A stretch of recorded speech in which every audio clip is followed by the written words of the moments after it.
Olá, olá, seja muito bem-vindo e bem-vinda a mais um giro aqui da Hora do Dharma. Para quem não me conhece, meu nome é Roberto Sampaio e a gente tem esse tema hoje, que é muito especial, que é como saber que a minha motivação é a mais correta para se praticar. É assim, ó. Primeiro a gente precisa entender o seguinte: como que a gente usa esse contexto da motivação no budismo? Então, o que acontece? Deixa eu pegar uma caneta aqui que fica mais fácil, que eu vou anotando. Quando a gente começa, a gente vai falar da questão da liberdade. Então, sabe aquela música lá, o que é que eu vou fazer com essa tal liberdade? Pois é, começa por aí. Por quê? Porque se a gente então é livre, a gente deveria, inclusive, fazer as coisas que a gente não quer fazer. Por exemplo, a pessoa ela precisa ir para academia para cuidar da saúde dela. Cara, não é uma coisa mais excitante do mundo você ir para academia para você ficar fazendo algo repetitivo para a maioria das pessoas e a partir dali você entender que você vai cuidar da saúde, certo? Então, outros exemplos. A pessoa então se diz livre, mas ela não consegue olhar para um prato de doces e saber a quantidade que ela deveria comer para se manter bem, com saúde. Aí, o que que acontece? A gente então se dá conta de que onde é que a gente está colocando nossas fichas, o nosso tempo, a nossa energia. Por quê? Porque a gente acha que é livre, mas na verdade a gente nunca parou para olhar e aprender a conviver com os nossos próprios desejos, por exemplo. Por exemplo, tem muita gente que chega com a questão criticando o egoísmo, por exemplo. Cara, a questão não é se você está criticando o egoísmo, é você entender qual é o impacto real disso na sua vida. Porque se você cultura e venera o egoísmo, você é só uma pessoa mimada, cara, que só está pensando em você o tempo todo. E é por isso que você não vai muito longe. Agora, a pessoa entendeu que ela achava que ela tinha liberdade, que ela achava que ela está buscando paz, que ela achava que está tudo sob controle. E aí, o que é que acontece? Ela começa a entender que ela tem impulsos dentro dela, e dentro desses impulsos, ela acaba entrando em contradição. E ela acaba sofrendo com isso. Esses impulsos a gente vai chamar de estruturas kármicas. Ou, numa linguagem mais popular,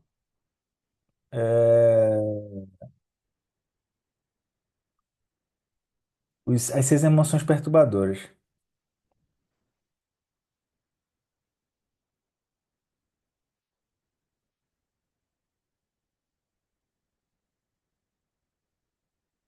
Então, o que que acontece? Quando a pessoa se dá conta disso, ela se dá conta de que eu achava que eu era uma pessoa livre, mas eu não consigo lidar com a minha ansiedade. Eu achava que eu era uma pessoa livre, mas eu não consigo lidar com a vaidade, pessoal. Aquela vozinha interna, né? A vaidade. Eu achava que eu era uma pessoa livre, mas eu não consigo lidar com a competitividade, não consigo lidar com a competição. Vou ver um pouco aqui.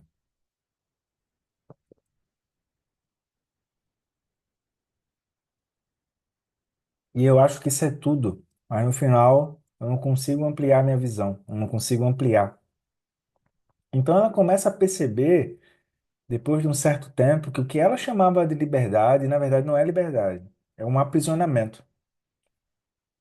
É um aprisionamento a orgulho, inveja, apego, carência, a raiva. Aí ela se dá conta de que ela sofre com isso. Aí ela se dá conta de que existem as causas desse aprisionamento. E as causas desse aprisionamento estão descritas na segunda nobre verdade, das quatro nobres verdades. Que é o quê? Devido à ignorância, eu tomo refúgio na identidade. A identidade, então, se move a partir dos três venenos mentais, Veja que em nenhum momento eu estou falando de egoísmo, de que você é isso, você é aquilo. Eu estou dizendo, ó, tem a ignorância, a pessoa se prende na identidade e aquilo vai.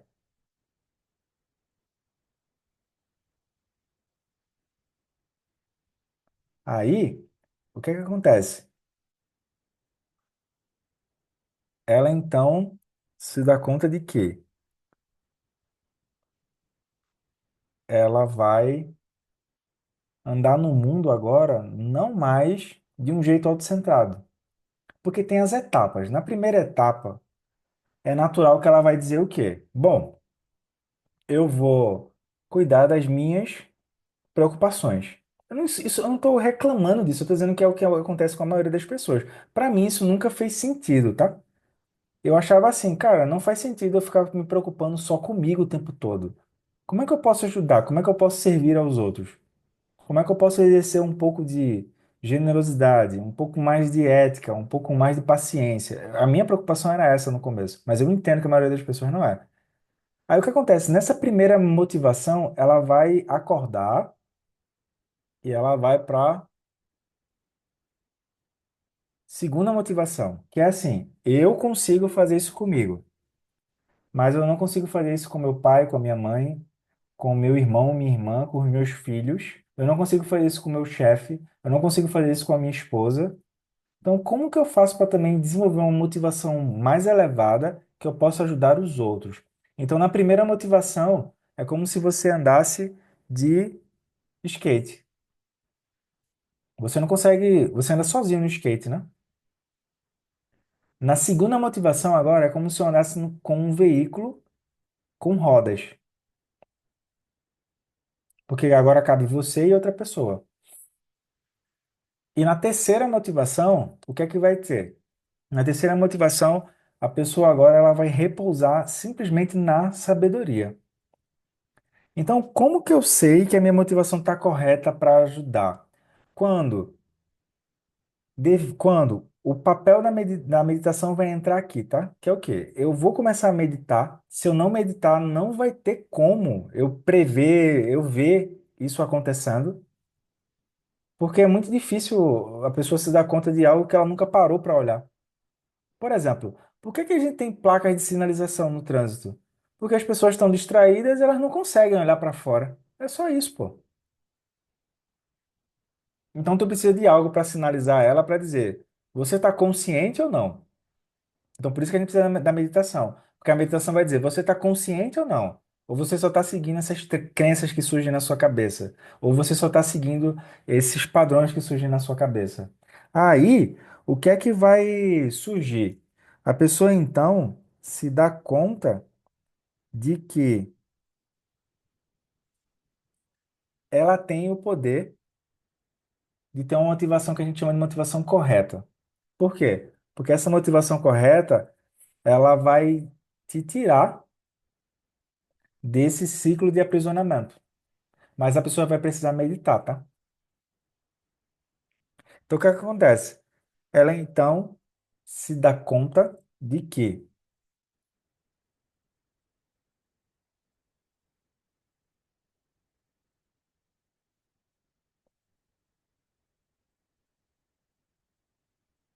ela tem escolha.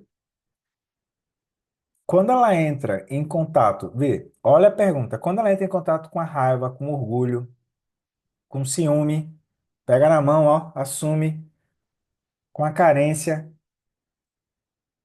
ela gera mais orgulho, ciúme, raiva, carência, ou ela tem o poder de escolha de olhar para isso e dizer, eu vou me movimentar de outra forma? Ela já começou a gerar uma motivação correta. Então, quando que ela vai saber que a motivação dela é a mais correta para praticar? Se eu faço essa pergunta, eu já estou no lugar, vamos supor que fosse uma escada, eu já estou um degrau à frente, porque eu agora já entendi que as emoções perturbadoras não vão me levar a lugar nenhum. Deu para sacar?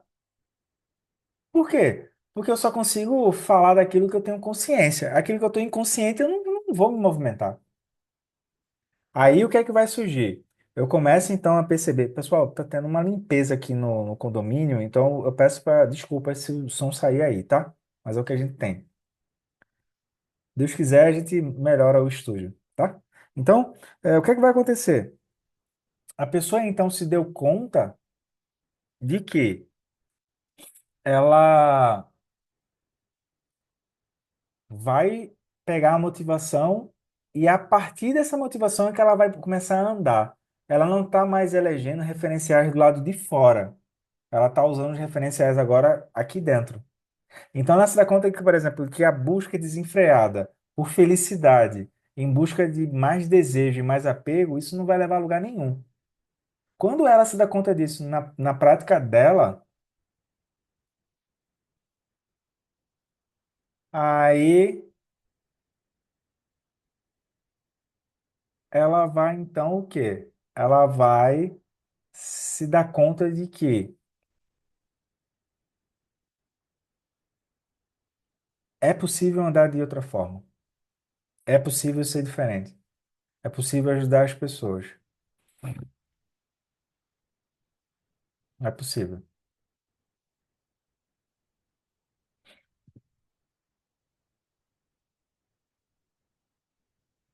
Aí ela vê isso na experiência dela. Por quê? Porque agora ela vê que assim, quando ela entra em contato com o amargor, com a lágrima, com o sofrimento, com a desolação, com a falta de esperança, etc., ela não afunda junto. Ela vê a flor de lótus surgindo. Porque o lótus tem essa mensagem, né? Ele fica cada vez mais bonito com com a questão do lodo e da água. O lodo são as causas do sofrimento, e a água é o sofrimento plenamente acontecendo na nossa cara. A desolação, a ansiedade, etc. Digamos assim, a reação ao sofrimento, tá? Aí quando ela se faz essa pergunta de como saber que a motivação dela está certa ou não para praticar, então ela vai precisar de uma bússola. Essa bússola é o que a gente chama de caminho de 8 passos. Porque o primeiro passo é justamente a motivação, né? Caminho do meio, além dos extremos.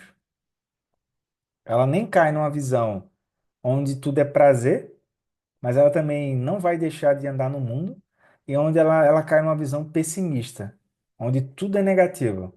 Ela não vai fazer isso. Aí ela vê se dá conta de que ela pode andar no mundo e com a motivação correta ela não vai gerar mais sofrimento, dentro do que for possível. Em tempos atuais é praticamente impossível, porque as pessoas estão tão neuróticas, tão aceleradas, por isso que vale a pena ler aquele livro A Sociedade do Cansaço, tá? Tão neuróticas e tão aceleradas que ela vai, que vale muito a pena a gente olhar que às vezes você só dá um olhar atravessado para a pessoa já fica toda crispada. Por quê? Porque dentro do mundo interno dela, ela já está se sentindo pressionada.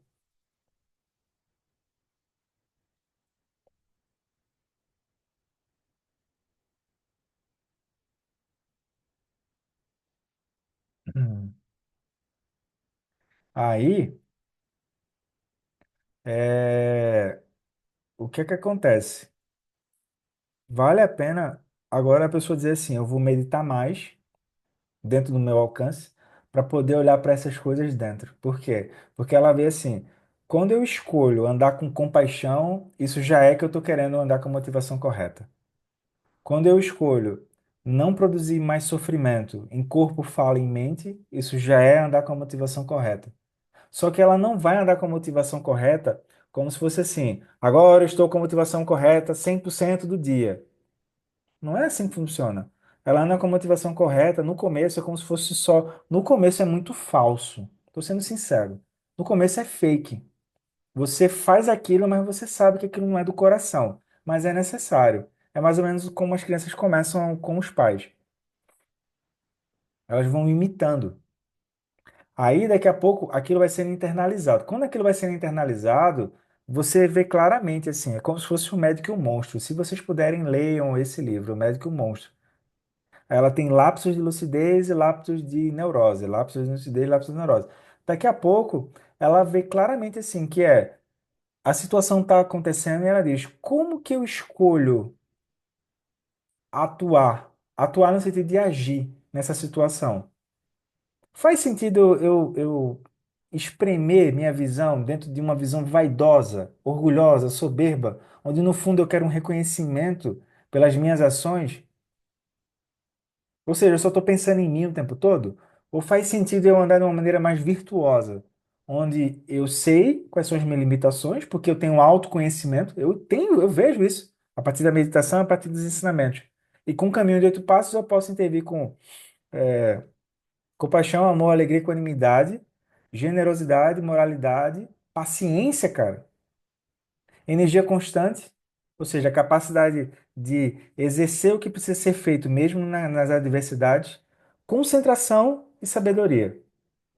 Em tempos atuais, que é o tempo da inteligência artificial, onde está tudo muito rápido, vale muito a pena a gente entender o poder do tédio, o poder da quietude. Por quê? Porque praticamente, pessoal, a gente está em busca das redes sociais, em busca de dopamina, cara. Então, quando eu entendo o poder de que eu estou entediado, eu preciso ter consciência de que eu estou entediado, e eu consigo relaxar em meio àquilo, eu agora tenho o poder de agir e não só de reagir. Então, quando eu olho para a minha vida e eu entendo que da maneira como tá, eu não vou muito longe, e eu entendo que a partir da meditação e a partir de um caminho de sabedoria que é chamado Dharma, o Dharma é um dos caminhos, tá? Eu não sou a favor da rigidez, do sectarismo. O Dharma é um dos caminhos. Quando eu entendo isso, eu então vou fazer o quê? Eu entendo que tem uma bússola, e tem o papel da meditação, eu entendo o treinamento da mente. E treinamento, pessoal, não significa que tem um ponto final, significa que é treinamento. Por exemplo, eu estou desde 2011 no caminho. E tem coisas que eu consigo lidar, tem coisas que eu não consigo lidar. E a partir daí, essa aprender a conviver consigo, além das neuroses, vai te trazer muitos benefícios. Mas não é assim um sistema de cashback. São benefícios que você vê no seu dia a dia. Você é capaz de transformar o seu dia a dia mais leve, mas não significa que você virou idiota. Pelo contrário, pelo fato de você ter entrado várias vezes em contato com aquilo que é negativo, e a partir daí você tem o poder de decisão que vai agir de uma maneira positiva, é assim que você se torna capaz de ter uma gestão emocional melhor, por exemplo, e exercer o caminho das virtudes, porque não é complicado, é porque a gente tenta pegar, é natural, isso não é de alguém, isso é uma coisa do ser humano, a gente tenta pegar o que a gente já tem e tenta comparar com o que eu estou falando. E na verdade pare de tentar comparar, sente meditação para poder parar essa mente reativa e pegue o que eu estou falando e coloque em prática. Só que você não vai fazer isso de modo perfeito, porque não é assim que funciona. Eu malhei durante muito tempo e parei de malhar. Agora, quando eu voltei, nossa, eu fui inventar de pegar supino 40 graus, 40 quilos, perdão. Nossa, que dificuldade, cara. Eu tive que ter a humildade de baixar. Eu tô pegando 20 em cada lado. Mas é o que eu posso fazer e assim eu vou fazendo. Então, pessoal, como saber que a minha motivação é mais correta para praticar? Quando a pessoa está se fazendo essa pergunta, ela só precisa saber o quê? O que fazer para esse como acontecer. Caminho de 8 passos. Ou seja, meditação, caminho de 8 passos. Tá? Então, espero ter ajudado. Se você ficou até aqui, muitíssimo obrigado. Deixa teu like e escreve nos comentários o que é que tu aprendeu desse encontro e o que é que tu gostaria de ver aqui para eu poder balizar melhor o que é que a gente vai te entregar aqui semanalmente, tá? Aproveita também e compartilha com um amigo ou uma amiga que precisa saber disso e até a próxima. Tchau, tchau, pessoal. Tudo de bom.